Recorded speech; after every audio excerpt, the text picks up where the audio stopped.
Hello and welcome to the Hindu's coverage of the 2024 Lok Sabha election.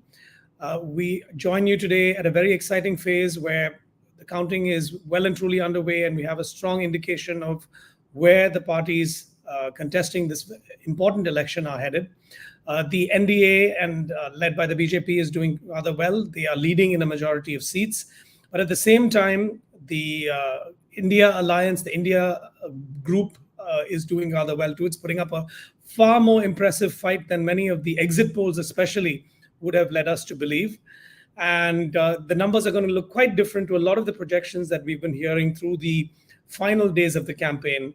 And we might be quite surprised with the final results. So this is very exciting for the future of our country in terms of who's going to be governing. And today at the Hindu, we're going to be looking at the big picture in terms of the BJP's southern push. We are going to be looking especially at the fact that the BJP has really tried hard to make the difference from 2019 to this election in terms of how the South can yield a better dividend to this party and to its alliance. The reason being, of course, in 2019, their own performance was rather exemplary in the Hindi heartland states.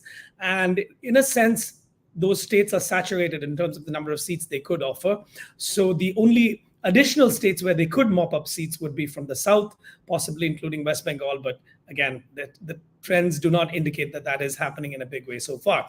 So to bring you the latest, we have a panel of experts from across all of our southern states.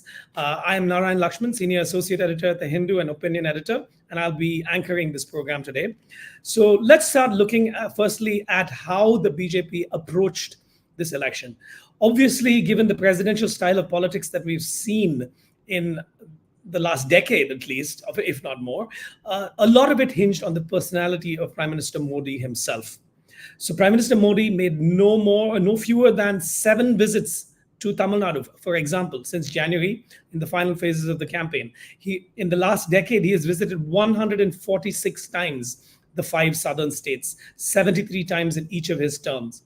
And further, Amit Shah, other important members of his cabinet, Nirmala Sitharaman, many of them made regular visits to the states, to the southern states. And in each case, when they were here, there has always been an attempt to project a message of unity between the BJP's view and vision for India and its plans based in New Delhi, but for the whole country, and what they could offer to the people of these states. So obviously, none of the southern states are at this time ruled by the BJP. Therefore, they had a very different tone and tenor towards the BJP, towards the rulers in the southern states, towards the parties ruling these states. But at the same time, there's been a concerted effort for an outreach to the people of the state. So let's begin by looking first at Karnataka.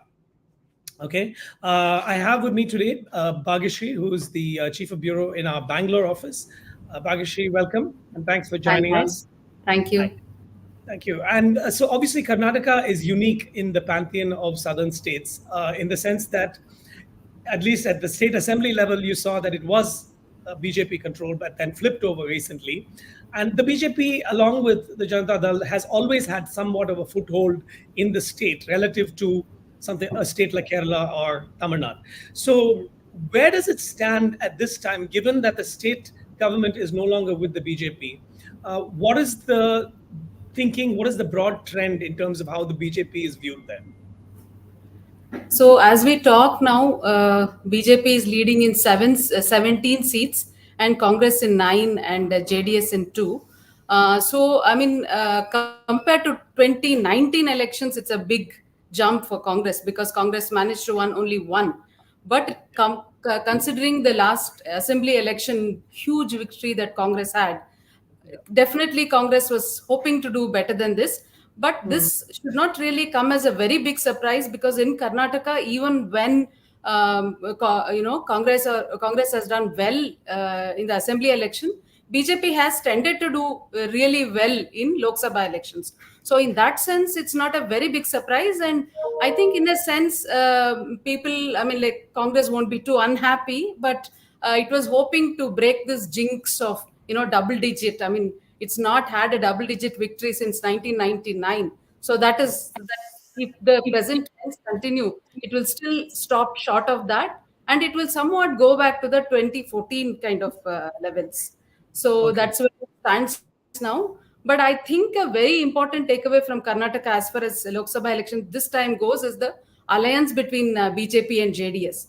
The trends in elections, the result trends so far indicate that it has actually done extremely well for BJP at least, and I suppose for JDS also, at least for the time being. Right. Because if you see the trends overall, it is in southern Karnataka that they have managed to really do well. And Congress has managed to hang on to only 2 seats. I mean, I'm saying all this in terms of trends because the final results are yet to be announced. So only in Chamrajnagar and Hassan, these are the only southern constituencies where Congress has managed to, managed a foothold, and it's done well in Hyderabad, Karnataka. Rest of it, Okay. somewhat predictably, BJP has coastal Karnataka, Mumbai, Karnataka, Malnad. These are and this time in South Karnataka as well. So that's quite. I mean, the dividend, what their gambit, no, this alliance gambit has definitely paid off, is what the indication is at the moment. Okay, so told us a lot in there. Let's unpack some of that. So, firstly, you mentioned the Hassan seat. Obviously, the big question is Yeah. Prajwal Revana. So, what sort of impact is that factor having? Because right now, while he was initially seen to have a lead, it's apparently now he's trailing. So, can you Yeah. talk to us a bit about how people are viewing that factor? I think it was since morning it was kind of going up and down, up and down. So it might be a somewhat close thing, but yeah, it looks like Hassan is set to go. It's not going to be with the JDS, but I don't know how JDS and BJP themselves will view this, because that was somewhat. I mean, they were in a bit of a mess as far as Prajwal Revana is concerned, considering the backdrop, considering that he's currently facing an SIT investigation and all that. But I really don't know to what extent the if he goes on to lose, to what extent it is owing to this episode, because these pen drives containing his videos surfaced about 2 or 3 days ahead of the elections. So I don't know to what extent it really impacted voters. There was also, like within the family and within the alliance, there was a lot of unhappiness about his choice itself. I mean, HD Kumaraswamy had openly stated that there was a little bit of, they were not too happy Yeah. with that, but HDD's will prevailed, and that's how he got to contest again on the seat. So in Right. that sense, it's interesting, but I think it's set to go. But reasons can't be, I suppose, pinned exclusively at least to this ongoing, Yeah. Uh, investigation. the other thing you mentioned, Bakshi, is about the alliance arithmetic actually yielding some dividend and working out. Look, when we look at Karnataka society and politics traditionally, we talk about the major castes and the power that they wield in specific parts of the country. So the Vakaligas, the Lingayats, and to an extent the other castes. So how has tying up with the JDS, had that led to any difference in the caste arithmetic? Has that played a role at all, or are people thinking more of just not even religion but interreligion, but talking about, let's say, the appeal of the Ram Mandir? Has that had an echo here? Which of these is weighing on people's voters' minds? Yeah, it could be a combination of things, and any which way it could have worked. In the sense that if you look at like I mentioned, in the South Karnataka region, they have done extremely well, which can very well, like Mysore, Tumkur, all these constituencies which have a fairly big number of Vokkaliga voters. So in that sense, it has definitely worked in their favor. I don't know like it will take some time before we can arrive at We'll the need data. exact Yes. number of data. But it on the whole, like when you take a bird's eye view, it definitely looks like, in terms of the sheer area that they have covered, it looks like BJP has definitely gained, in the sense that BJP has been trying to get a foothold in this South Karnataka region for a very long time, and I think it was a fairly strategic alliance with JDS that has worked, especially when you compare it to the earlier election, Yeah. 2019, when Congress and JDS were in alliance. So that Right. kind of decimated both the parties. They were both down to single digits. So if you compare it to the what the present alliance has yielded, it shows that this alliance has definitely worked better. And I think it's a somewhat what you could call an upper caste combination, because Okaliga, it shows that, I mean, despite DK Shivkumar, Deputy Chief Minister and Congress KPCC President, trying very hard to sort of gain control as the Okaliga,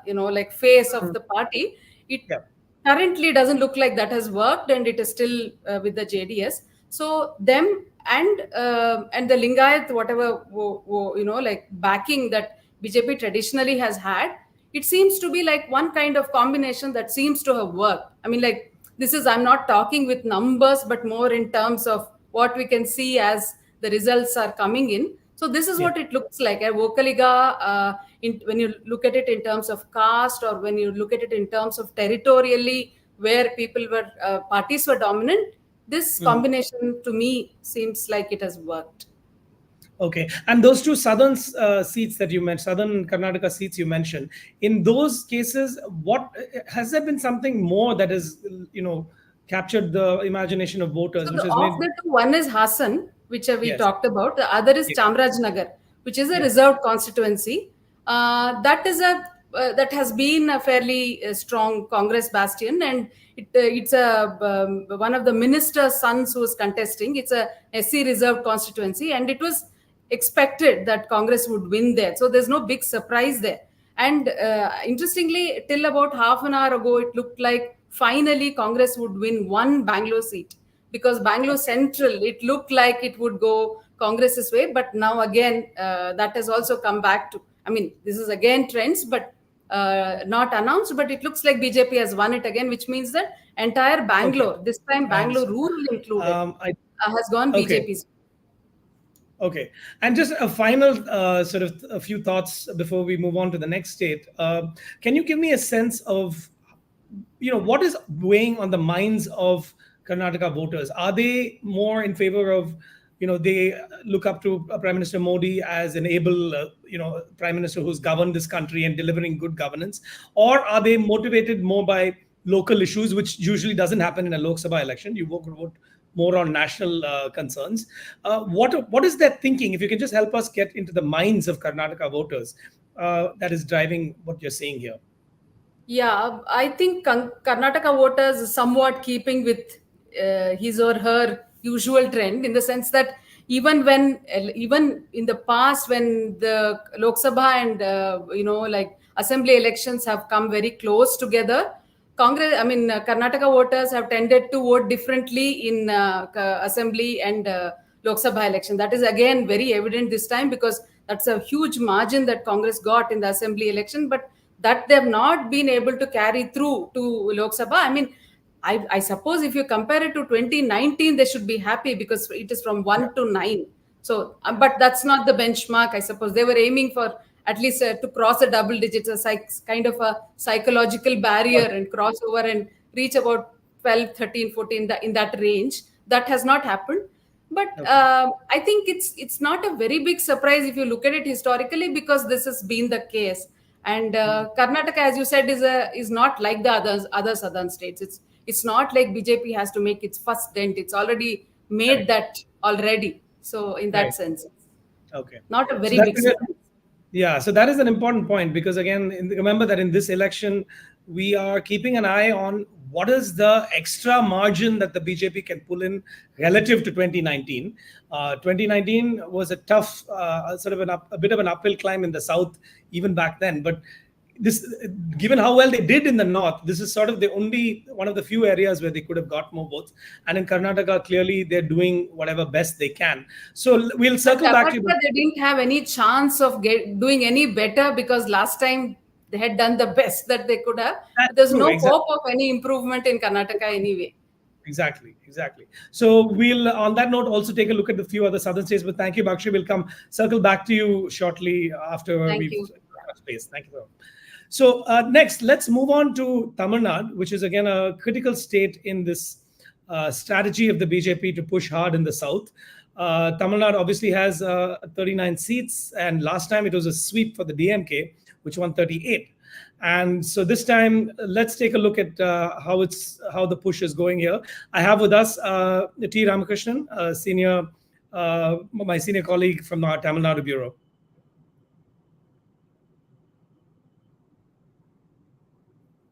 Hello, TRK. Welcome. I think we might be having some audio issues. Can you hear me?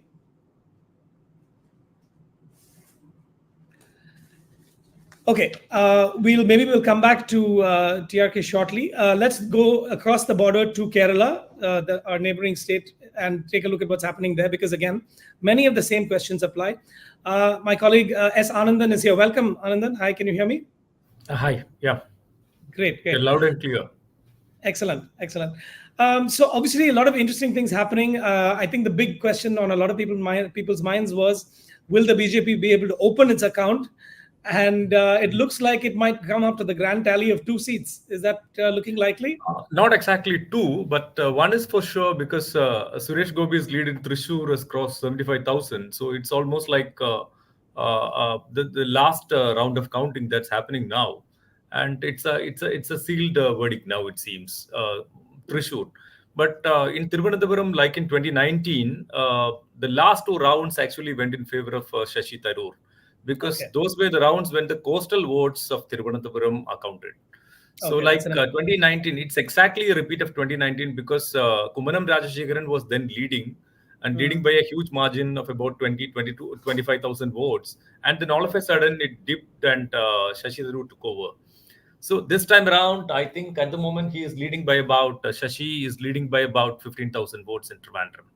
Okay. So, but one itself is a big number for BJP, because Kerala has so far remained an impenetrable kind of fortress for the party, except for one odd victory which it had in 2016 in the assembly elections in Nemam, which is part of the Thiruvananthapuram constituency.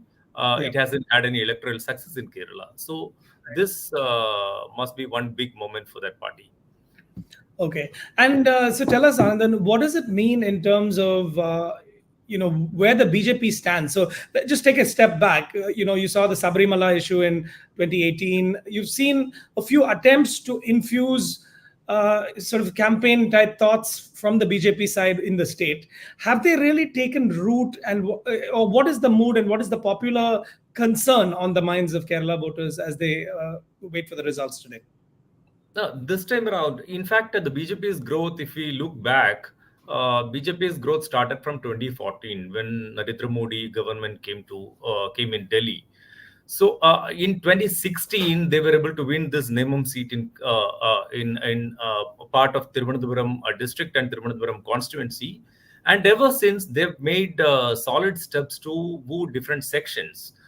In fact, a party which was formed in 2015, which is called Bharat Dharmajana Sena, which is composed of the Hindu OBC community members, Idava community, which was a former strong vote bank of the CPM. The BJP was able to bring them along into the NDA alliance. And that alliance seems to have worked well for the party. Although BDJ's candidates themselves have not done very well, but then there was some sort of a consolidation of votes from this particular community in favor of NDA. Because now, although they have just won one seat, or they are leading in one seat by a huge margin, by a huge margin, they've been able to increase their vote share in several constituencies in Kerala this time around.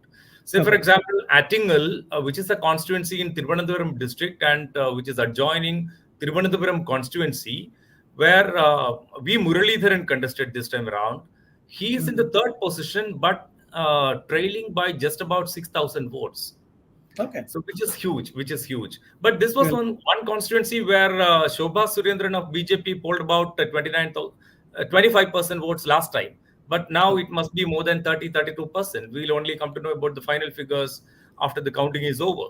So the BJP strategy was to bring along these sections, the OBC and the Dalit sections. And then there was the Christian community, which is pretty strong in Kerala.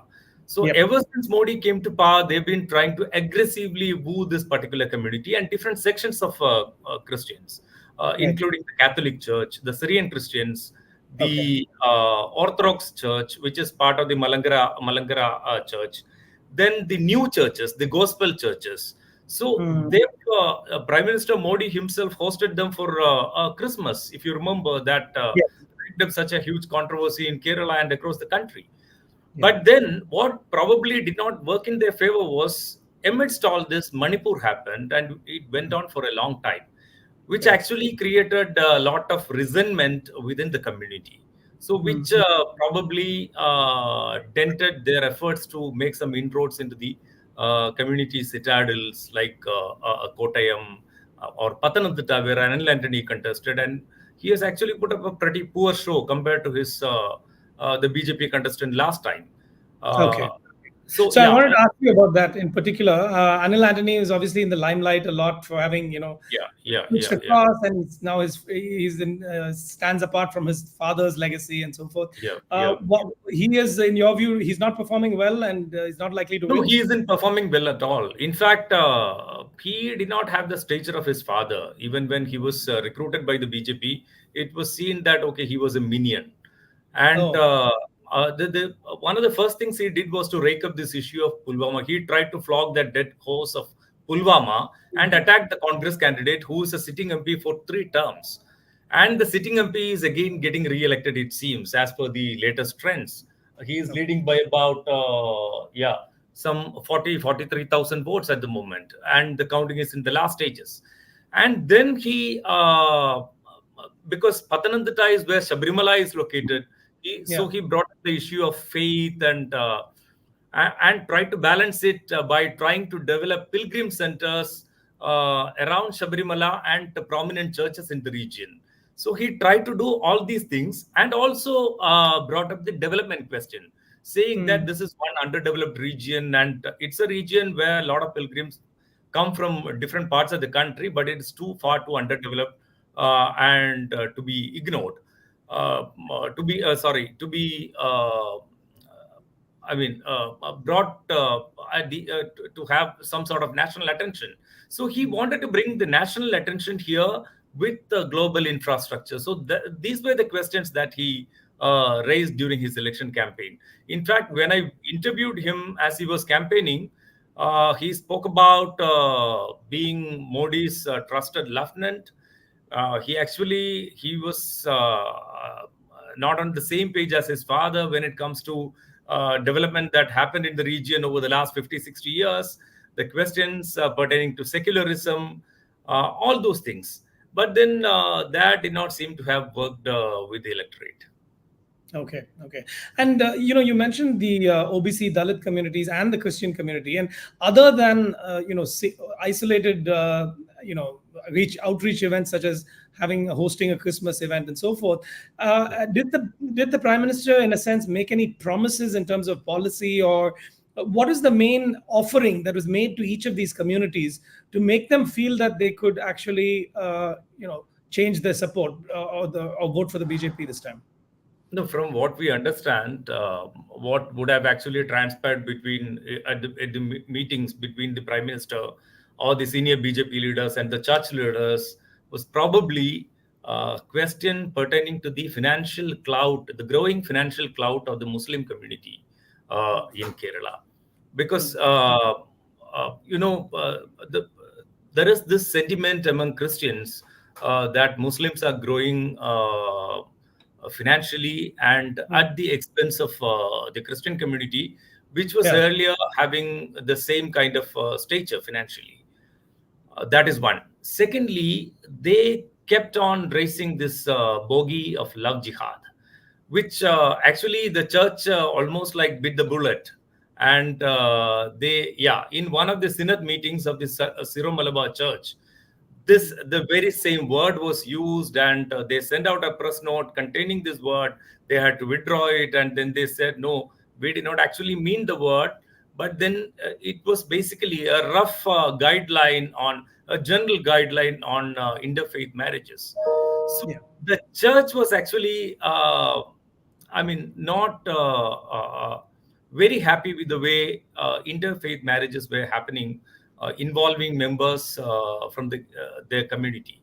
So that was one issue that the BJP sought to exploit.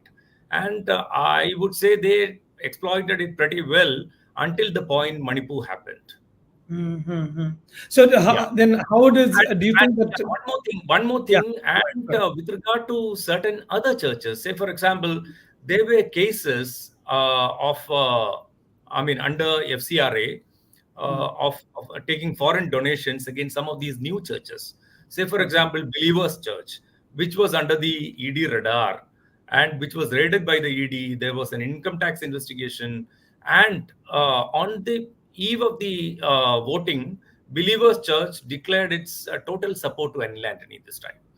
Yeah. mm-hmm. So there might have been, everybody thought that there could be some quid pro quo kind of stuff. But then the church, probably the lay people thought differently.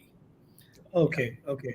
And the very important point about Manipur, do you think there was any outreach from the BJP to say, look, this is not, you're not going to ever become the victims of minority politics under the future BJP government?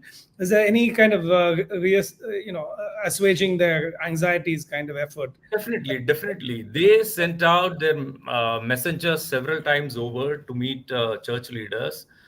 P.S. Sridharan Pillai, who is the Goa governor, he made several visits to Kerala ahead of the elections. In fact, there was a time when it was speculated that he would be made candidate. He would Okay, resign his post as governor and would be made candidate from Pathanamthitta, right. where Anil Antony contested. And when I actually toured this particular constituency, a lot of people told me that, and people from Orthodox Christian community, told me that they would have voted for BJP had they fielded Sridharan Pillai from Pathanamthitta. I see. Yeah. I see. So they sent out a lot of people, a lot of peacemakers, and they held several rounds of discussions. But then Okay. they could not take into confidence members of the church. Okay, okay. And apart from the sort of specific minority community questions, I'm just looking at parallels which I know happen in Tamil Nadu. Is there a sense even now in Kerala that, culturally, in terms of political culture and just language issues and so forth, is there a feeling that the BJP still is a long way from really getting a foothold in the southern state, let's say in the way Obviously. it has in Karnataka Yeah, or Andhra? obviously, it still exists because Yeah. the lack of acceptance of Malayalam at the national level, probably, Hmm. or the imposition of Hindi. If you remember, there was this controversy about Onam being portrayed as Vamana Jayanti, so Hmm. which is Yeah. something totally unknown to Keralites. So Correct. there was this cultural gap which they tried to bridge through their local lieutenants, taking the BDJs, all these people along, and they also managed to bring a lot of people to defect from Congress, including K. Karunakaran, the legendary leader's daughter Padmaja, and Okay. which actually gave a lot of legitimacy to the party. And Okay. one more thing is, although a bit of the cultural gap still exists, I would say they were able to exploit these sentiments, the anti-incumbency sentiments existing in Kerala against the state government. Because the Okay. state government, the LDF has been in power for 8 years now. So there is serious anti-incumbency, and there is a serious financial crisis also. And the left government has argued that it is because of the center crunching the states, squeezing the state's finances. But then they were not able to find a way out of this. Mm-hmm. And the BJP, they tried to give out a message that unless you have somebody at the center, unless you have a representative in the union cabinet, you're not Mm. going to get your way. So, Yes. and that message has been communicated very well by Suresh Gopi, because Yes. his closeness with the top leaders of the BJP, and even some of his pronouncement gave out this message that Mm. I mean, he would probably be made a union minister, and then Kerala would Oh, get its due. Yeah. right, So right. The so-called double engine model, in a sense. double engine model. Yeah, Yeah. Yeah. that's right. Okay, that's really interesting, Anand. And thank you so much for those insights. We'll circle back, and please keep an eye on the moving totals in Sure. every seat, It's a and pleasure. we'll circle back to you shortly. Thank you so much. So next, I'd like to bring in T. Ramakrishnan from Tamil Nadu, who has for many years been tracking what the different the Dravidian major parties have been doing, and also obviously how the BJP has been trying to get a foothold in the state. So TRK, thank you. Glad your audio is working now. Yes, I think so. Can you give us an update on where things stand? Because this is obviously a very, very important state in this election. Okay. And I give us- will, of course, on the overall, you see the ADMK front, I would say, of course, everybody knows that DMK front is leading. So I won't talk about the winner. I will talk about the runner-up. Okay. And then, so ADMK on its own is leading in, place number 2 in 24 constituencies. And then I think 4 in its is DMDK, that's its ally. So 24 plus 4, 28. And then the remaining 11, Dharmapuri, Ramnad, and Theni, the allies of BJP. So that is, so the remaining seats like Chennai Central, South, Coimbatore. So all these places, BJP is the runner-up. Okay, and as far as BJP's performance, okay, let me. So they have been able to from 2 to 3% to say around 10%. Okay, so Okay. but of course in 2014 they got about close to 5%, I think. So even if you compare its performance with 2014, so they have been, so the BJP has been able to double its tally. Okay, so and then the last 3 years, Annamalai has been on a campaign mode.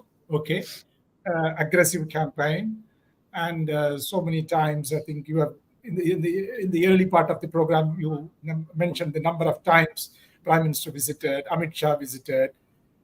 So, and then the kind of autonomy given to him, okay, I don't think any of his predecessors had, okay, and of course, so that way, I think Annamalai is a rare case study, okay, but no surprises as far as because wherever BJP has come finished second. I would say it's not like Ajay Rai who gave some jerk to Modi. Okay, it's all big. Say Tamilisai Soundarajan is well-known figure, and then even Vinod Selvam has been working for quite some time. I know. Yes. Was Chennai. Central Chennai, your constituency, and say other Coimbatore, all these or Kanyakumari, Ponnar, they are all.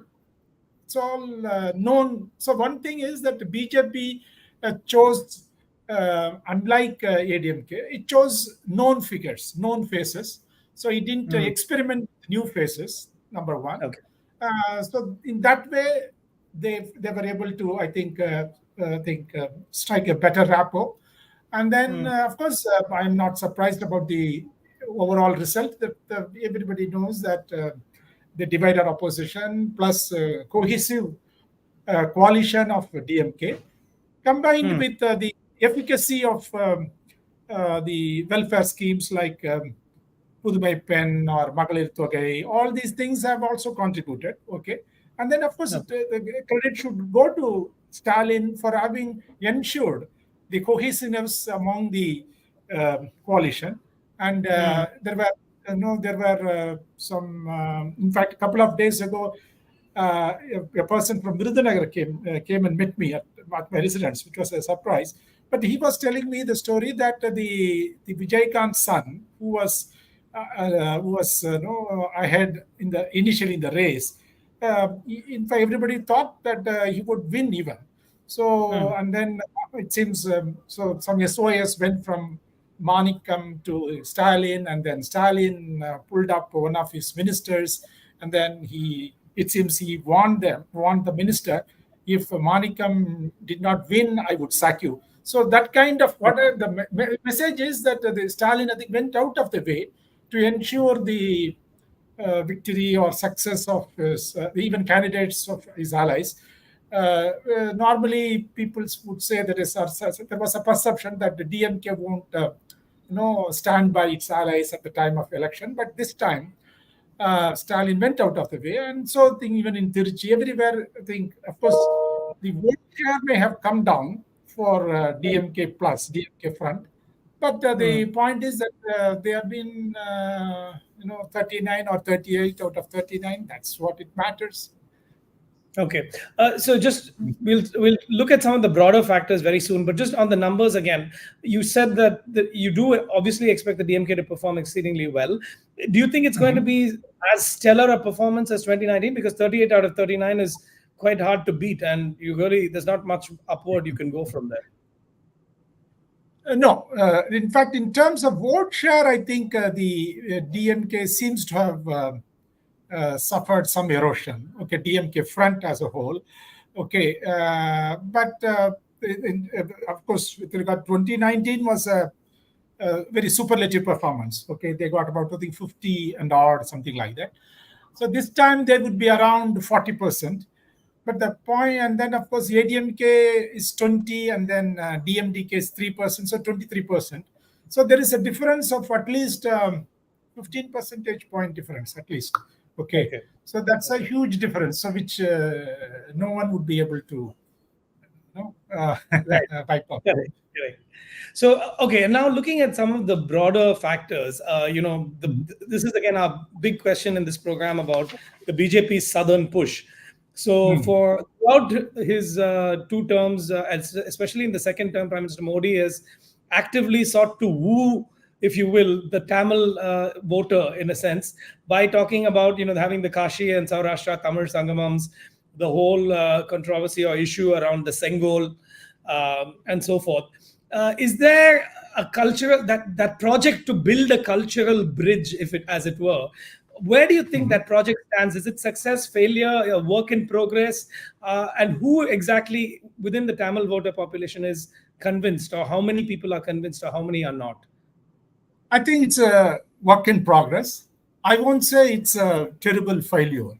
It is. I think then you are not reading the situation properly. But the educated middle class, at least certain sections, seem to have been carried away, cutting across communities. Okay, and then the particularly younger generations. Okay. In fact, last week I went up to Chidambaram, up to Viranam Eri and all that. So I came across people, all rural people, but they were telling me that the younger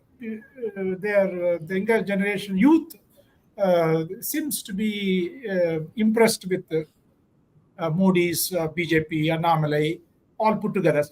So some that is cutting across communities, even cutting across region, rural, urban. Of course, essentially, if you look at the constituencies where BJP is placed number 2, it's all urban constituencies. All the so Chennai Central or Chennai South, Coimbatore, all these places. Okay, then Kanyakumari, Madurai. So essentially, Tirunelveli, broadly, they are all urban constituencies. Okay, but I think gradually they will be able to. They will be able to build on whatever strength they have got. Okay. If they give some more time to Annamalai, but anyway, that is, I think they have what they have achieved is moderate, rather modest success. But even this is surprising. Okay, so you just can't dismiss whatever growth they have achieved. Okay. Yeah. So the party remains to be watched very closely. Okay. Okay, I mean, and you raised the other question which I was going to mention, which is about Annamalai himself. So, in a sense, he's been like setting a cat among pigeons, right? He is very active on social media. He has sort of rambunctious exchanges with the media. He makes certain controversial statements, but at the same time, a lot of people see some good in what he's doing, like maybe talking about corruption.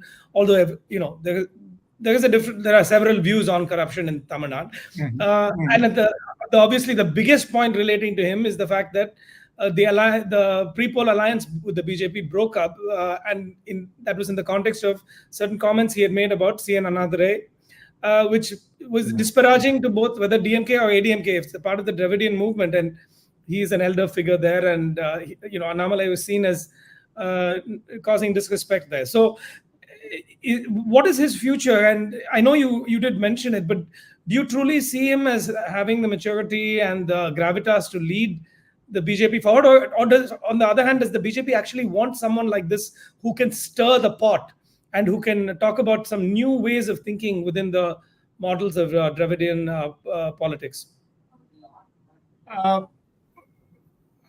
I don't know whether he will continue or remain as president of the BJP after the elections, because the talk is that he may be replaced anyway. But the point is that I think he has got certain plans, and then he wants to. I think by 2026, his plan is to ensure his party attain number 2 slot in 2026 assembly election, like that. So, but anyway, Annamalai. But the point is that the BJP, after not being able to get a simple majority in this election, would like to experiment in a state like Tamil Nadu with a person who is as aggressive as Annamalai. Okay, so I think they would like to go for alliance. I think revive their alliance with the ADMK. I think, but anyway, it is up to ADMK to respond to that call. But I came across. I think I was told by an industrialist a couple of days ago that Annamalai made a conciliatory gesture. I think some statement he made. I think he was referring to that ADMK is the nationalist party, and DMK is our common enemy.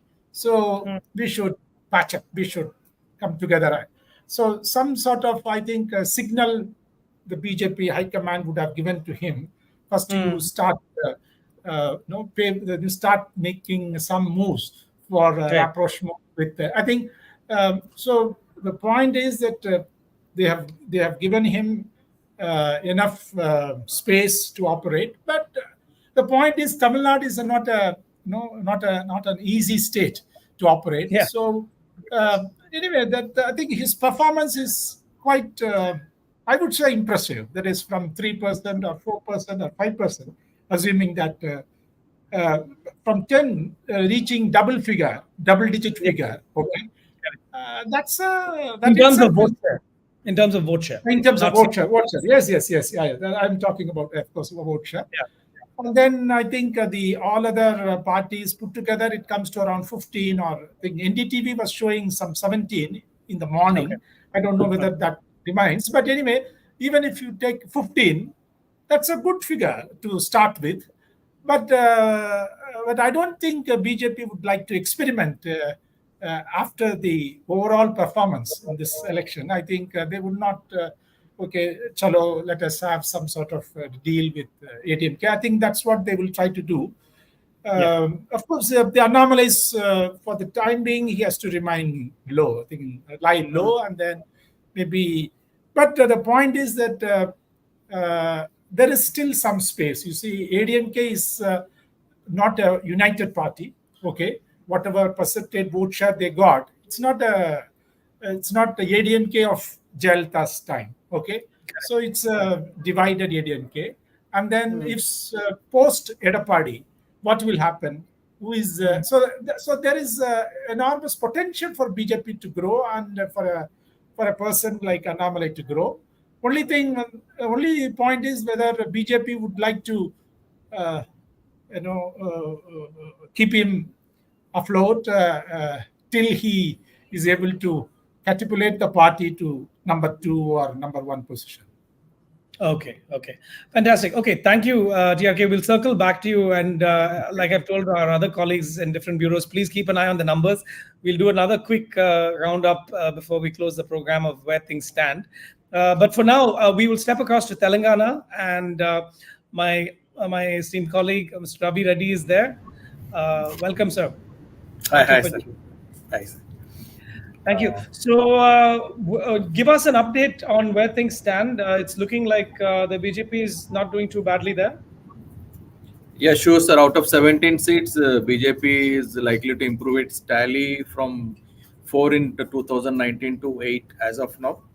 And the candidates of the Bharatiya Janata Party are doing very well. And in terms of the leads, they have already secured. At least 3 of them have crossed the 1.5 lakh margin as of now. Wow. And a few others are also touching the 1 lakh mark. So at the same time, if you look at the trends, Congress is also doing very well in the southern Telangana with 8 seats. They are likely to win 8 seats, out of the 8 seats, at least 5 of their candidates have crossed the 2 lakh margin as well. And I think the record margin of 5 lakh is going to come to Nalgonda candidate Raghvi Reddy. So Okay. it's a contrast that's happening if you look at the polarization sort of a thing. In the North Telangana and Central Telangana, partly the polarization thing seems to have worked in favor of the BJP. But when you look at the Southern Telangana thing, polarization did not take place, is what I could say at this juncture. And one major point that we have to note is that the weakening of the BRS actually. BRS is almost in third place in all the constituencies. Initially, it was giving a fight only in Medak constituency. Now, the BRS candidate in Medak is trailing at third place. So, Right. it has become a straight fight between the Congress and BJP as of now. And MIM, it's the stronghold of Hyderabad. It has already crossed the 3 lakh margin in terms of victory. I think the last few rounds are on. And Asad Owaisi is likely to... Hyderabad is Madhavi Lata. Yeah, Madhavi Lata, she owns a corporate hospital in Hyderabad and a ranked newcomer. In fact, she was not even a primary member of the Bharatiya Janata Party when the ticket was announced to her. But because So of why the do you media think- hype and all that, Why do you think they because are? of Yeah. Yeah, because of the media hype and all the activity, she was quite visible on the social media. So, which gave an impression as if she is going to give a very tough fight to Owaisi brothers in Hyderabad. But it turns out that the things are going the other way around with OIC continuing to hold sway over Hyderabad Lok Sabha seats. Okay. Okay. So you are suggesting a picture of almost differentiated polarization, where in certain cases, the sort of rhetoric and campaigning used by the BJP has really taken root, but in other areas, the Congress is still strong. I wanted to understand. You said in the beginning that the BJP has increased. Is it from 4 to 8 seats? Yes, sir. So is it and you also mentioned that the margin is quite high this time, 1.5 lakhs. Is it also high in the new seats that the BJP has got this time, which it didn't get last time, or is it only a high margin in the same seats? In fact, surprisingly, it's going to retain the 4 seats that it held in 2019 elections, which includes Secunderabad, represented by the Union Minister Kishan Reddy. The other seats that the BJP is going likely to win is in and around Hyderabad, something like Malkajgiri constituency, which is the largest constituency in the country with 21 lakh and odd voters. Then we have Chevela constituency, which is close to Hyderabad, and Secunderabad is as it is. So 3 out of the 4 constituencies, like Hyderabad is going to MIM, and these 3 constituencies are they have given a very good leads for the BJP. So the seat that BJP is likely to gain is Chevela, Nagar, Medak. So these are the seats where BJP is likely to make further inroads and uh, win the seats. In fact, trends suggest from Mehboob Nagar saying that it's going to be a very close fight between the Congress and BJP as of now. Okay. The BJP candidate, again, she is the vice president of the BJP's national unit, DK Aruna. She is just leading by 6,000 votes as of now. So still another 4 or 5 rounds are around. So we can't say about that particular seat, but otherwise, BJP is comfortable in the 7th seat that it is going to win. And Congress performance is exceptional in the South Telangana belts, actually. In fact, another interesting point we should note that BJP did not have a strong candidates as such when they started scouting for the candidates. In fact, lot of turncoats were given tickets. Unfortunately or fortunately, many of these turncoats are losing this election, including 3 BRS MPs over to BJP. So one thing is for clear saying that the candidates who are dedicatedly BJP cadre sort of a thing, they are likely to make big gains, and all the uh, fence sitters sort of a thing, they are going to lose these elections on the BJP side. Okay, that's interesting. So let me also ask you about the Congress, Mr. Reddy. Basically, the Congress has seized the momentum in terms of state politics. It's done very well there, and has literally taken the reins from the BRS. What is, I mean, is it surprising to you that they have done so well too, or do you feel that the voters look at they look at state level issues as much as national issues? Because if they don't, then what are the national issues that have played out in favor of the Congress? Is it the Bharat Jodo Yatras, that kind of thing, or some other question? Yeah, in fact, Bharat Jodo Yatra was a trigger for the revival of Congress party, and we should give all credit to Revanth Reddy. But for Revanth Reddy, he could mobilize the entire Congress leaders and cadres. So one he was a focal point for the entire revival of the Congress party, I would rather say, and he was ably assisted by certain other senior Congress leaders like Bhatti Vikramarka, Uttam Kumar Reddy, who was the party's president, sort of a thing. Then Komat Reddy brothers are also there. So these are some of the leaders who were very strong, and they sailed with Revanth Reddy during the election time, and the 6 guarantees that were announced by the Congress party did the trick for party in the elections held in November. And BRS was very confident of coming back to power, but people seems to have said, okay, 2 terms is enough for them. So they gave a chance to Congress. In fact, Congress was able to keep up its promise of fulfilling at least 3 of the 6 guarantees. Something like free travel for the women, and then 200 unit power, free power for the households, sort of a thing. And then it is in the process of fulfilling other 2 promises which have some financial implications. So the financial situation of the state is not that good, so they are just holding back on that.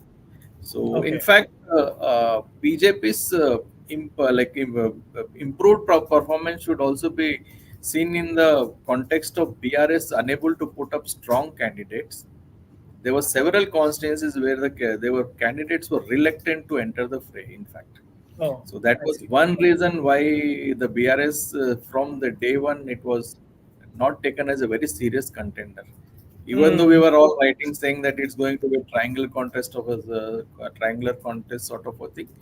Now it clearly shows that it was a straight fight between the Congress and the BJP. And BJP should credit its central leaders for bringing in this sort of a result, sort of a thing. And they really tried to communalize the election campaign right from Prime Minister Narendra Modi as well as Home Minister Amit Shah. They were very particular vocal about saying that we are going to do away with the Muslim reservations, which caught the attention of the people also. Was it only that as the communal issue, or were there other points made? Yeah, but there were other points also saying that see the temple, Ram temple's Prana Pratishtha ceremony. Ahead of that ceremony, a very systematic attempt was made to distribute the sacred rice. That's called Akshintalu in Telugu. It was sent across to all the households, not only in urban areas, even in the rural parts of the country. And the party's frontal organizations made a determined attempt to visit all the houses, distribute this rice, and give a saffron flag. And many of these rural households, we could see the saffron flags fluttering on the rooftops, even if it's a thatched house or a tin house or say even a Pakka RCC house sort of a thing. We could witness during our visit to different parts of the constituencies, we could see this flag, and there a clear impression was created saying that okay, Congress party is hell bent on pampering the minority community sort of a thing. And another reason is minority community last time in 2018 elections, they openly supported BRS. But coming down to 2023 assembly elections, the minorities thought, okay, even if we vote for the BRS party, that would translate to be a support for the BJP. So the minority Muslim votes transferred to the Congress party, and it's visible now that it has happened for the Congress party in this 24 elections also. Right. And the other question I had thinking of the BRS, obviously they were holding power for the longest time on the momentum of the bifurcation. And incidentally, we just had the 10-year anniversary. And, in the Hindu also, we've looked at that very closely. Is it that the bifurcation and since then that whole narrative has run out of steam because people now are just more forward looking and they care more about development? Is that the reason why there is a general sense of disenchantment with the BRS as a unit?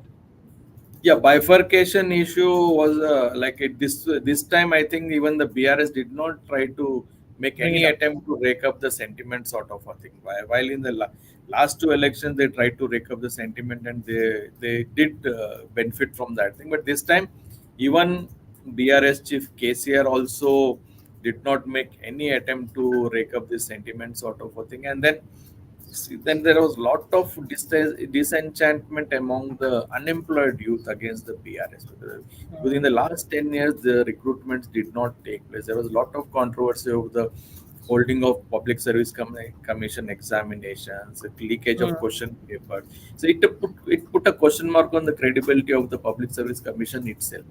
And then an impression was also created among the electorate saying that it is now becoming a more of a family rule sort of a thing. We could see KCR, KTR, his son and daughter Kavita, and then nephew Harish Rao and another nephew who was a Rajya Sabha MP. So it was looking more like a 5-member party sort of a thing. The entire family was only running the show, and there was the accessibility to KCR was also a big question. The leaders are unable to meet him sort of a thing. There was a lot of disenchantment among the leaders as well as the cadres also, and many of the leaders this time seems to have silently worked for the BJP. The vote were transferred from the BJP's cadre to BJP in this particular election. Okay.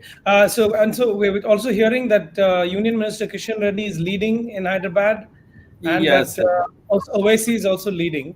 Is there yes, sir. any Owaisi is leading as of now with 315,000 votes.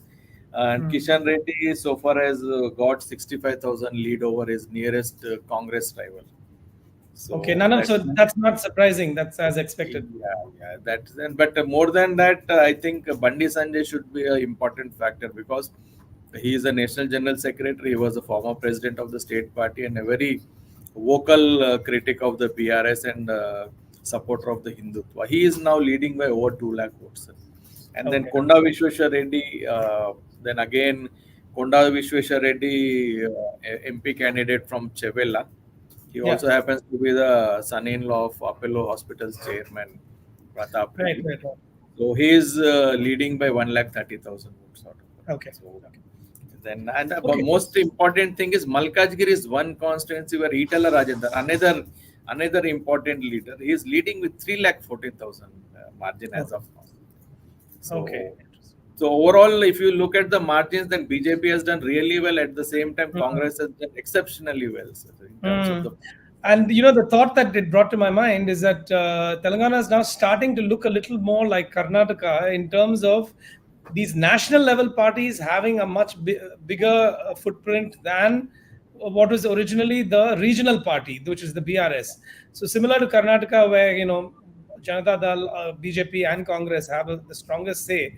Telangana is beginning to look. The politics seems to be taking that direction. Yeah, but one point I would like to make, sir, is we cannot rule out BRS revival once again, because we have seen right from 2004. 2004 elections, they were given 54 seats as part of the alliance. They won only 26. When it came down to 2009 elections, they won only 10 seats. And everybody thought that the party is going to just close. Then suddenly, after the separate Telangana movement, and then 2009 he started his own agitation, and then 2014 they went for the first election after the bifurcation. In fact, elections were held in the United AP. He managed to win the halfway margin of 63 seats. But coming down to 2018 elections, he went for elections 11 months ahead of the close of the tenure. He won landslide of 88 seats out of 119. So now, when coming now to 2023 elections, his tally has just fallen to 39. Yes. And now he is, in fact, after this 2024 Lok Sabha elections, maybe many of his candidates might lose the deposits. But we can't rule out a revival of the party. KCR is a person who can just again improve the fortunes of the party. So we have to just wait and watch. Well, I totally hear you, but what would be the issues on which they would have such a revival? Because, as we said, bifurcation is not of interest anymore, and people only now care about development and jobs. Is it through that route, or through providing? Yeah, in fact, he would be focusing more, because his campaign, if you look at his campaign in the recent time, he was very critical of the BJP at one side. Then he started targeting the Congress party. Congress party's initial failure on the farm sector. He pointedly referred to the delay in procurement of farm produce, then power cuts, and he's also speaking about this shortage of seeds and all that thing. So to some extent, it did catch the attention of the farming sector.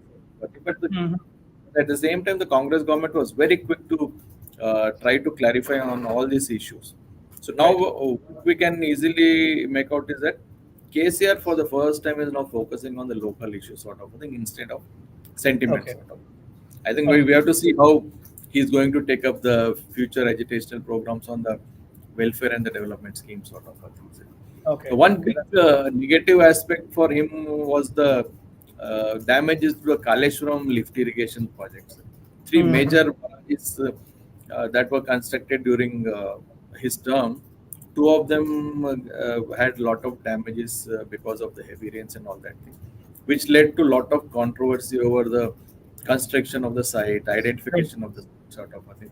So much so that the National Dam Safety Authority itself had to step in, do an probe into it. Now the government wants to order for a CBI inquiry sort of. So these were all some of the lapses that the Congress has latched on and tried to corner the BRS. Okay, thank you, Mr. Reddy. We'll come back to you again very soon just to wrap up this discussion. But for now, we will go across to our colleague from Andhra Pradesh, Mr. Appaji Gadam, the resident editor there. Welcome, Mr. Appaji. Thank you, sir. Good to have you here.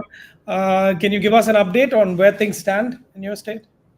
It's a huge surprise, sir. If you look at the leads and the numbers, it's a clear sweep for the alliance, the BJP, TDP, and Janasena alliance. And surprisingly, the YSR Congress party is leading only in 13 assembly constituencies. It worked very well for BJP, TDP, and Janasena parties. It's a win-win situation for the 3. Looking at the leads, the alliance is leading in 150 out of 175 seats, which is a giant lead. The TDP itself is leading in 135 seats, much higher compared to its current 23 seats garnered in 2019 polls. Coming to Lok Sabha, the alliance leads in 21 seats out of 25. The TDP leads in 15, BJP in 4, JSP in 2 seats. The BJP and JSP won nil seats in the last polls. And the YSR Congress is leading in just 13 assembly seats as we speak now. It's a huge setback for YSR Congress, which won 151 assembly and 22 Lok Sabha seats in the last elections in 2019. And the party has predominantly projected itself as a pro-poor party and branded the contest with the opposition alliance as a fight between haves and have-nots. And it has heavily dependent on welfare schemes and nothing else. And there is no developmental activity, no investments, no infrastructural development. Many times in the public fora, the chief minister himself stated that welfare is the only important aspect, and it will go ahead with that agenda and seek votes in return to the welfare and the direct benefit transfer that it did to the several sections of the society. Okay. Can I ask you, so, obviously this comes across as a case of the importance of alliance making. So the BJP-TDP alliance has clearly yielded a rich dividend. What was the message that this alliance was projecting in AP during the campaigning? Was it about growth and jobs, or was it more about, Hindutva politics, Ram Mandir, and those kinds of issues? Broadly speaking, it's nothing about any national issue that's going around. No Ram Mandir, no Hindutva, and nothing. It's just about development and, of course, also welfare. The alliance has promoted the poll campaign as the alliance will be standing for welfare as well as predominantly development, which is lacking in the state. And also, of course, there is a heavy criticism on the different kinds of scams that happen in the state. And apart from that... Go ahead. Yeah. So the alliance talked about the bad condition of roads, the sale of liquor by the government, and the payments, the cash payments at liquor shops, which did not go down well with the people. And that those things are highlighted by the alliance. And then the land and sand mafia, which was a huge issue in the state. There were cases of land grabbing and illegal sand mining and lack of industrial development, of course, and lack of employment for youth. And above all, at the fag end of the campaign, the alliance came up with the Land Titling Act and related issues. The big mistake that YSR Congress party has done is not educating people about the Land Titling Act and introducing the act in a hurry. People did not have much information about it, and people are threatened by the way the act was introduced and the way, in a hurried fashion, the government has introduced the act, and that was an advantageous aspect for the opposition and the alliance parties. And they could capitalize on that at the fag end of the campaign, and that worked very well. And apart from that, you also have an issue of capital, the three capitals issue. So far, Amravati remained the capital, and now after the YSR Congress party took over, it talked about decentralized development and promoted legislature at Amravati, executive capital in Visakhapatnam, and judiciary capital in Kurnool. And it has it made many statements to this extent, but never took any step to realize to shift the capital. Chief Minister Jagannath Reddy himself talked about shifting the capital many times, and he even in the investors summit, he spoke to the investors and invited them to come as quickly as possible to Visakhapatnam and invest. And these are not the small players, the big players such as Ambani, Adani, and other. You name the investor, they are there. And but at the end of the day, he could not shift anything, not even one office to Visakhapatnam. So that also, so that also did not go down well. Okay. Now I wanted to ask you, Apaji. See, the TDP and BJP are not strangers to each other. They've been in alliance before. And I'm quite intrigued by the fact that it was not so much the Hindutva or, the sort of communal related messaging that came out in the campaign, but more, like you said, focused on development. Do you think maybe that Chandrababu Naidu himself has advised his alliance partners, look, this is what the state needs, and so let us only talk about this and let us critique the YSRCP government on the basis of development? Or maybe there were no opportunities to do polarization as politics, as they call it, between communities. Why did we see this particular pattern of campaign messaging by this group, by the TDP BJP alliance?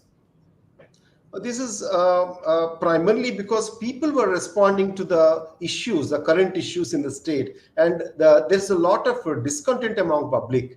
People came to public and they expressed in meetings. Naidu himself, in one of our meetings, talked about the resentment, the huge resentment. He said he never before in his life has seen people with a lot of discontent. And of course, BJP, the Janasena Party and TDP had several meetings, and while they devised the agenda for campaign and also the manifesto, they included all these points. And one of the important points is, of course, capital and capital farmers issues. And then predominantly it's corruption that dominated most of the campaign. And Yes. And of course, development aspect. Modi himself has, in one of the meetings, said Naidu is known for development. And Naidu and Pawan Kalyan also talked about the central support, which is very crucial for a state like Andhra Pradesh, which is just bifurcated and lacks on several fronts. Mm-hmm. So that Okay, has worked very well for the three parties, and there's a huge response from public wherever there is alliance meeting. There's a huge response from public, and public was actually waiting for the opportunity. And if you look at the numbers in voting, it was 81% of voting that polling that happened in Andhra Pradesh, which is very high. Extremely high. Yes. We talked about anti-incumbency. Yeah.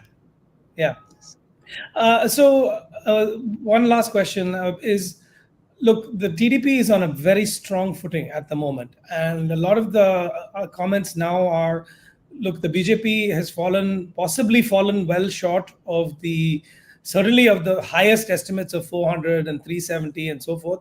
It might even be hovering below 300 for the NDA.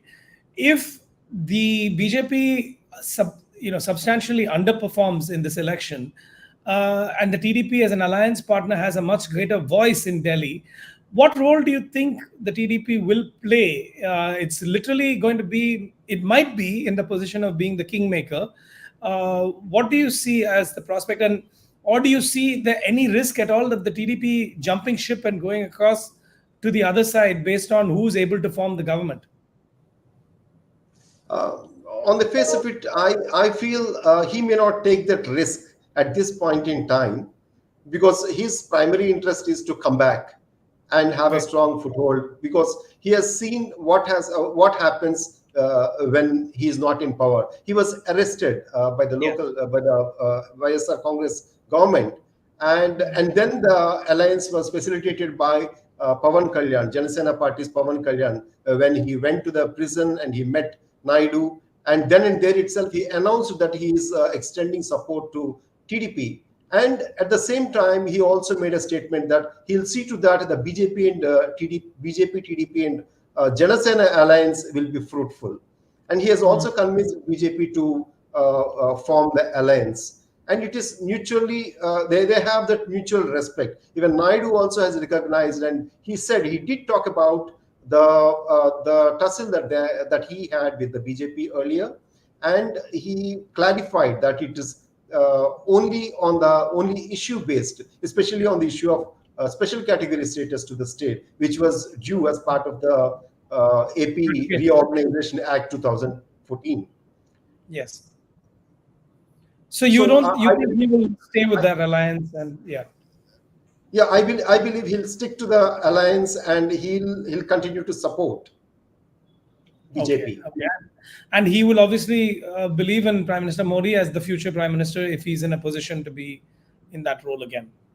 Yes, he was seen praising Modi as a global leader and spiritual leader, and the country requires such a leader for a bright Okay. future. Okay. And do you think Mr. Naidu will change the mode of governance for the state? So obviously, you talked about for YSRCP, it was much more about the welfare, sort of welfare goods and services given by the government and welfare policies. And do you see a shift away from that under Naidu? Yes, definitely. Naidu will definitely talk about welfare development. At the same time, he will also continue the welfare schemes, because these welfare schemes, if you look at the welfare schemes, most of them are the old schemes that were floated by the TDP government. They were there. A couple of them are, of course, added by the YSR Congress government. And these schemes were among the promises in the manifesto of the alliance. He will definitely continue the welfare, but at the same time, he is high on development, especially the development of Amaravati capital, because it's his brainchild. He started it. But for some certain reasons, he could not finish it within his 5-year term. And in fact, at the last 2 years, he stopped the development at Amaravati due to several issues and reasons. But I don't think he'll repeat he will delay it now. He'll grab the opportunity and he'll develop. And he'll also see to that there is substantial investment into the state and also infrastructure. He will develop the infrastructure in the state, because he feels the necessity of it. He feels the necessity of, again, reviving the mark of TDP as a party that develops the state. And time and again, he talks about Hyderabad and how he developed it and how he can replicate it. And now he'll definitely try to show what he can do. Right. Okay, that's very interesting, Baji. Thank you for joining. And just as I said to the other COBs, please keep an eye on the latest seat tallies and so forth. We'll just come back to you very shortly for closing remarks and your broader view. But thank you again. And let's, on that note, as we've been speaking for an hour and 15 minutes, let's get a summary view from each of our state bureaus so we can leave you with a recap of exactly where things stand as we head into the final stages of counting and the results, which will be tallied and confirmed by the end of the evening. So let's start with S. Bhagyashree from Karnataka again. Hi. So it still stands. Numbers still stand at where we left off last time. It's 17, 9, and 2. BJP, Congress, and JDS. That's where it stands. Okay. So we have to. Final numbers are not yet. Yeah. No. Go ahead. The numbers will continue in the same direction. I mean, a couple of things like H.D. Kumaraswamy's victory has been declared. A few like that, but. These, at least on the EC website, we are still to get the full victory, numbers. Okay. That's where it stands now. Okay, and then just like final thoughts from you, stepping back at a broad level about the BJP's push in Karnataka. Do you think their strategies have worked this time in terms of the alliance? I think so. I mean, like I said, the BJP-JDS alliance has definitely worked in their favor, and just now. H.D. Kumaraswamy, in fact, held a press conference as the session was on, and that's what he has said, that people have given their approval for this alliance. So there were some questions raised about, will this alliance continue or will it be only for this election and so on. So I think it augurs well for this alliance at least, if not, at least in the next few years, at least it could stick. And also I think JDS will have some kind of negotiating thing in the central government, considering that the numbers are not very big for BJP alone. So in that sense, they will be eyeing for some ministerial berths and whatever. And then also I think something to look forward to is also what will happen in Karnataka Karnataka state, the current dispensation Congress government in Karnataka, because there was this ongoing thing about between Siddaramaiah and DK Shivakumar, that possibility of DK Shivakumar staking a claim. So that would depend a lot on the outcome of this election, but it doesn't look like DK Shivakumar has much to show in this election. So it might kind of mute him a bit in terms of staking his claim. So that's one thing to look out for in terms of. Okay, just so I understand that, Bakshi, was there not a plan for DK Shivkumar to get into the chief ministerial berth after some time? Like they're literally rotating? Yeah, I mean, it was never stated in the open, but definitely that was the undercurrent, and DK Shivakumar was hoping for a bigger role. And, like that would, I mean, if he had shown very good results, for example, in South Karnataka, which is the Vokaliga bastion, and he is also a Vokaliga leader. So Yes. if he had indeed shown some numbers here, and this time the lone seat, Bangalore rural, which is his brother, Congress has lost this time. So Okay. it's quite a shocker for DK Shivkumar in that sense. I don't think it won't be that easy for him to stake that claim at this moment, at least. Okay. It looks like Okay. that, yeah. And so finally, what do you think is the future of the BJP in Karnataka? It's always been on a relatively strong foot, but with the departure of Yediyurappa from the scene, do they have a strong enough, candidate and faces to carry the state in future governments as well, should they be in that position? Yeah, I mean, after Yediyurappa left, there hasn't been anybody really who can step into his shoes in that sense, who can, bridge north, south, and all regions. No, but they continue to ride on as so far, and it looks like going by these results. The one is the alliance factor, and another is whatever remains of the communal politics or Modi factor. I mean, that may have all diminished, but still it's not non-existent. So all these things have sort of helped them ride over that whatever gap. But we should see how that progresses beyond this. I mean, they definitely don't have a face strong enough to step into Yediyurappa's place as of now. Okay. Thank you so much, Bakshi. With that, we'll wrap up Karnataka, and we'll come back to you maybe in a future show to look at what's happened afterwards. Thank you so much for your contribution. We now jump across to Kerala again to talk to my colleague Anandan, who spoke to us earlier, just to get his closing remarks and some thoughts on where things stand. Anandan, any change in the position since we last spoke? No, it's the same. BJP has got Thrissur. Suresh Gopi has been declared winner, and he has got a margin of about 73,000 plus votes. And one of the first remarks he made after his victory was announced was that I give my pranams to the secular citizens, the secular subjects of Thrissur. I mean, there is a context to it, because in the run-up to the election, there was a huge controversy when he addressed the voters as subjects. And he was literally flogged on social media for that remark, saying that they are citizens and not subjects. So maybe that's why he made such a remark, saying the secular, I've had so much of trouble because of a lot of things, and there was no support forthcoming from different quarters and all that. But then despite that, my wait for 5 years the wait has come to fruition now. I mean, it has come to a logical conclusion now, and you have given me my due. So that was the speech. But the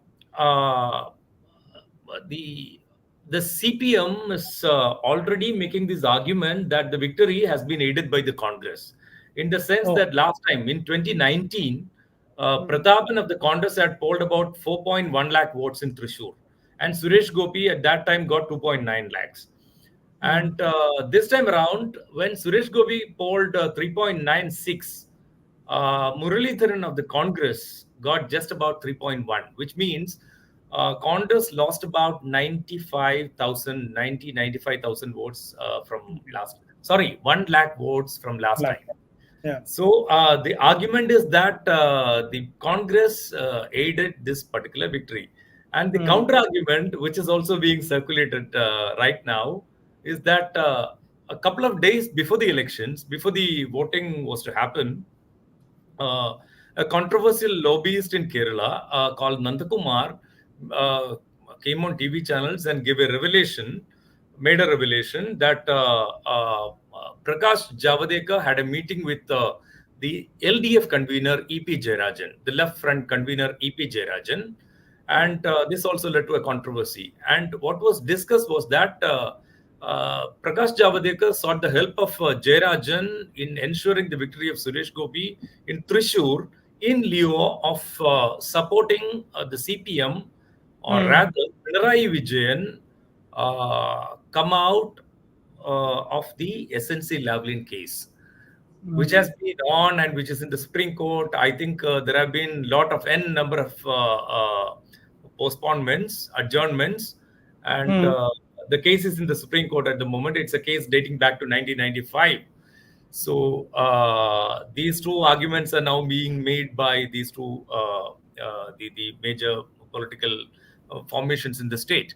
But apart from that, it's more of a personal victory for Suresh Gopi, who has worked almost like 24/7 in Thrissur. He has done a lot of charity, and he was not in the good books of the local leaders of BJP here. In Kerala, the BJP, one of the problems the BJP faced all along was the lack of quality leadership. So that is why immediately after every election, they changed the state president. They made him governor of Mizoram or some other place. And I mean, that continued. And this guy, when Suresh Gopi came, he was not, seen as a friend by many of these people, because he was like airdrop from Delhi. So it's kind of Deus Machina kind of technique was at work, it seems. So this time around too, when the campaigning was going on, Suresh Gopi, there was a video which got circulated in which Suresh Gopi was seen reprimanding the local BJP leaders, saying that you're not working the way I want you to work. And if you continue to do this, I'll quit this and go back to Trivandrum. So that was what he did. So not everything is hunky-dory, not everything is in a very good shape in BJP. But having said that, when the final figures come, probably they would have increased their vote share in Kerala, because back in 2019 it was 15.6, which was the highest they hit from 10.8 in 2014. In 2021, in the assembly elections, actually their vote share dropped to about 12%. So it was generally thought that their vote share would stay at between 12 and 15%, but probably that would have gone up a bit now. So BJP will have to do a lot of groundwork to take this forward. But despite that, a victory is a victory, and they've been able to make inroads into the vote banks of both the Congress and the left in Kerala. Excellent. Okay, Anand, thank you. That was a very useful summary of where it stands. I think our listeners and viewers will benefit. We'll circle back to you, but yes, please keep us going, keep your eyes on the tallies, and we'll look out for more of your updates online as well. Thank you. Thank you. Thanks a lot. And now we go across to my colleague T. Ramakrishnan from Tamil Nadu for a final view on where things stand. TRK, one thing I wanted to ask you earlier, which was also about Puducherry. We shouldn't leave that out in the melee of all the There's a lone seat there. Can you tell us anything about that? Yes. Puducherry, I think one minute. Congress is leading, and then leading by a margin of about 74,000 votes, 73 to 96. So Vaidilingam, the former CM, is ahead of Namasivayam of BJP, who is a relative of CM. Number two is, of course, only in Dharmapuri you have a very close fight. So now DMK is leading ahead of Soumya by about 1,400 votes. And then some figures, I think I need to give the correct figures. BJP in 2014, which at the time it contested independent of DMK and ADMK, at that time it got about 5.48%. This time its share has gone up to 10.7, so almost double. And then in 2019, DMK got about 32.76. Of course, it contested 23 seats. Some of the friendly candidates were given, the DMK symbol and all that. Overall, 52.65 was the vote share. And 2021, DMK's vote share 37.7, and then the front overall share was 45.4. This time DMK is 25.71. And then overall is we are not able to get the vote share for the front as a whole for 39 seats. So 43.25 is for 35 seats. But I assume 1 percentage point, addition of 1 percentage point to the winner. So that means it goes to 4% by, so it is around 47%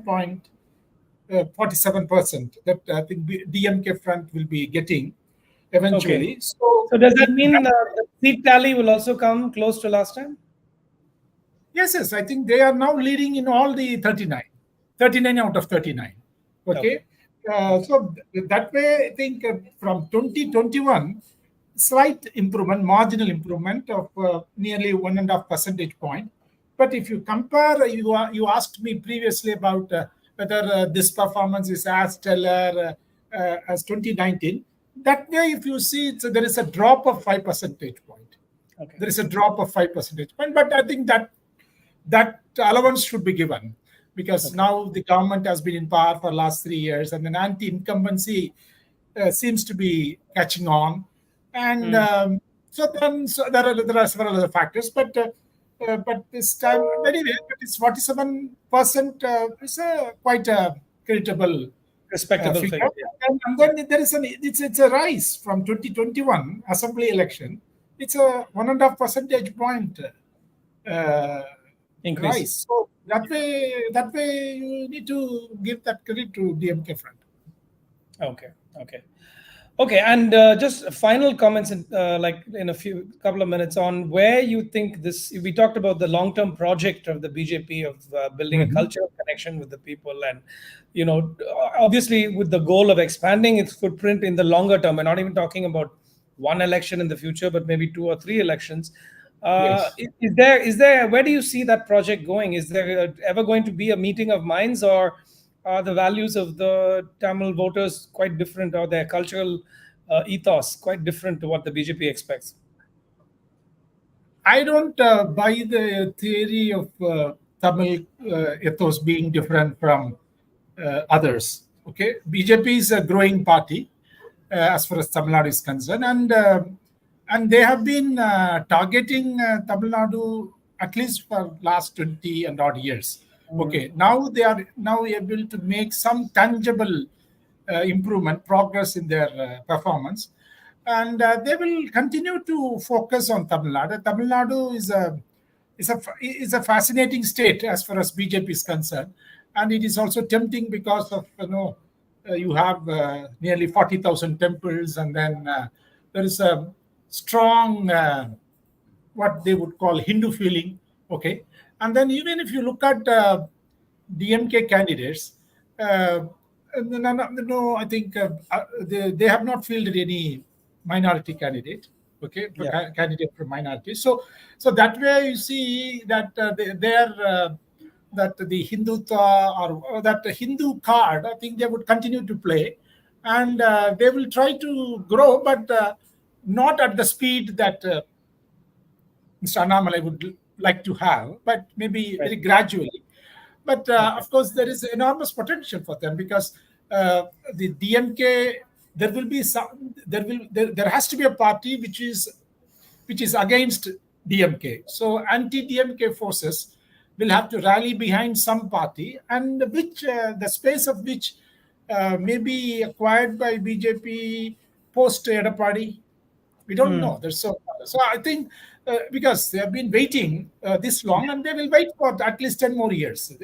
I don't think you can write not in a hurry at all. Yes. Okay. Thank you. Well, Diake, that was very useful, and we'll circle back later for more from Tamil Nadu. But for now, let's get some final views from Telangana, where I was speaking earlier to my colleague, Mr. Reddy. Yes, thanks for coming back. Firstly, any updates or changes that you could alert us to in the state? Not exactly. Congress is leading in 8 seats, and BJP in again 8 seats. 8. But only interesting seat would be Mehboob Nagar, where the margin has now come down to 3,000 for the BJP. So another 2 or 3 rounds are still there. So that's a close fight. So that's the only seat which is showing up some interesting development sort of a thing. And MIM candidate has almost won the election with 3,40,000 votes. OIC has in the seat sort of a thing. Okay. So in terms of the margins, also leads Congress candidates in 5 constituencies have already crossed 2 lakh lead.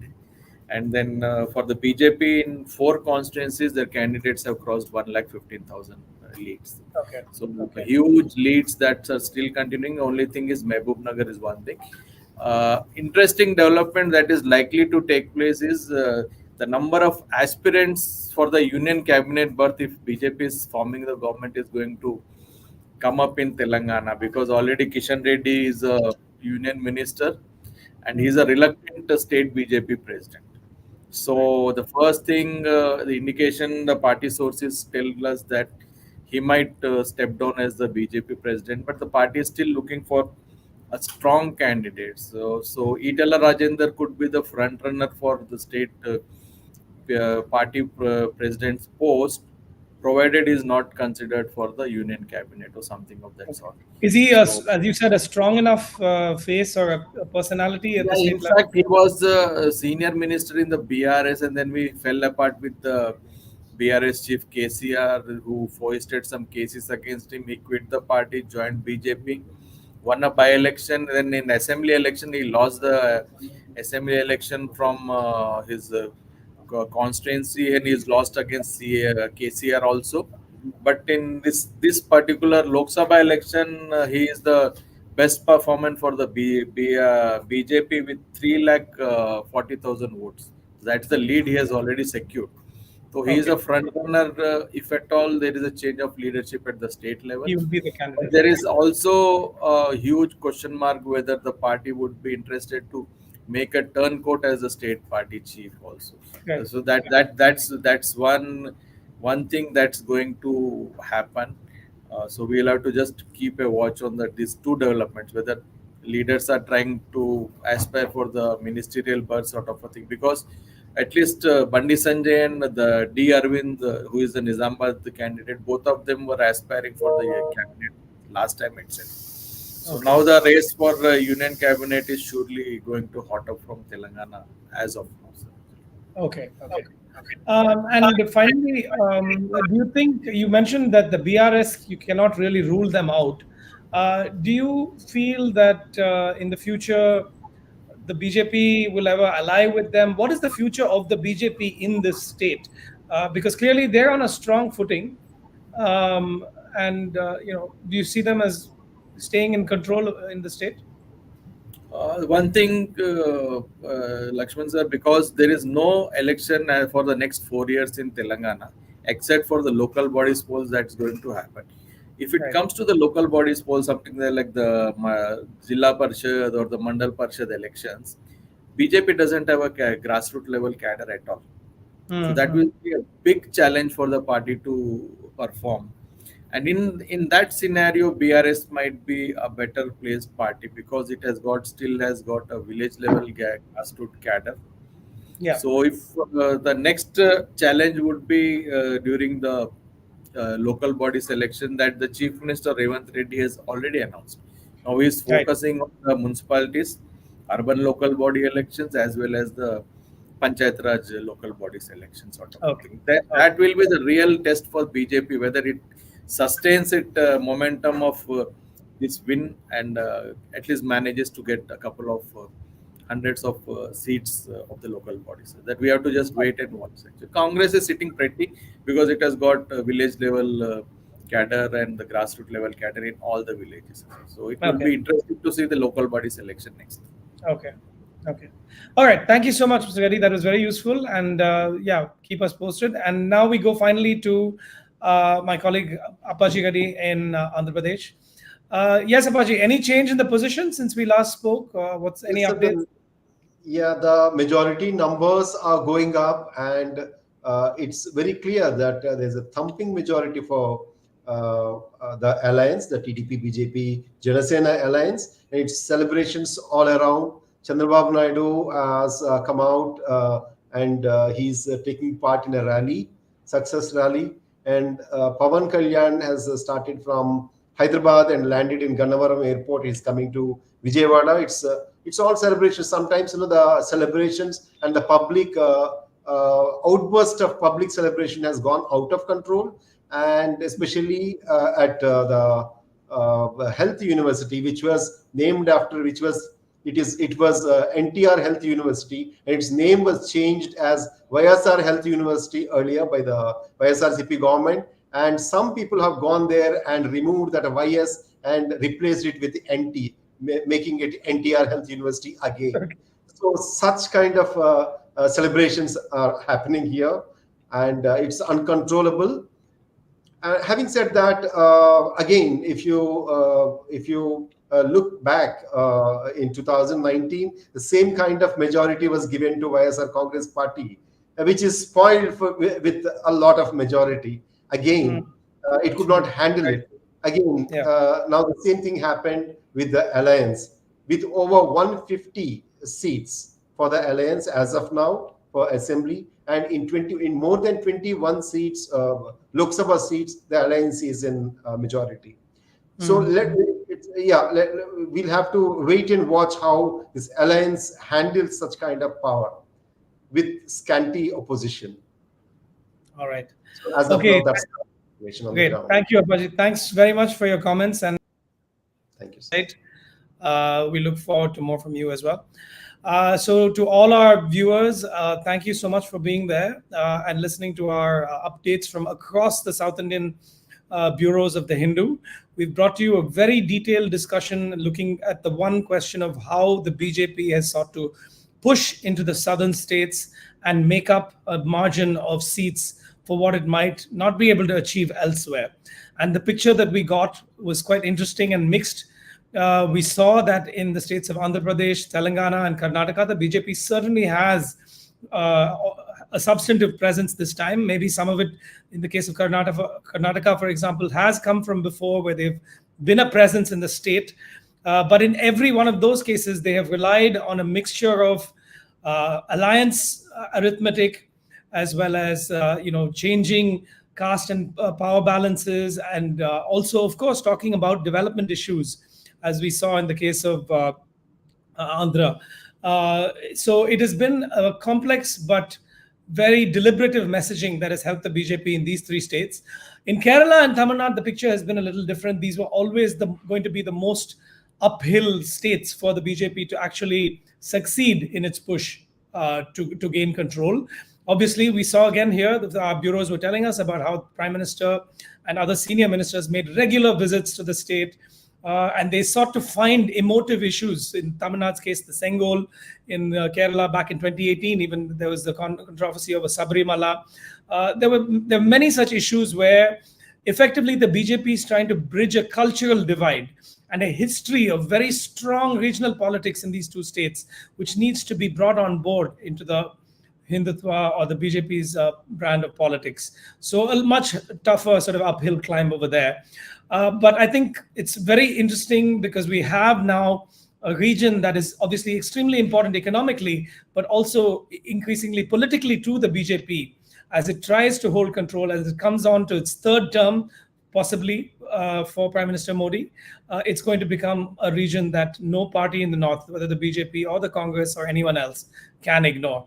Once again, I'm Narendra Lakshman, Senior Associate Editor at The Hindu, and I've been very pleased to bring you as the anchor this program on BJP's push to southern India. Thank you so much for tuning in, and look for more on our continuous coverage today of the elections 2024 India. Thank you so much.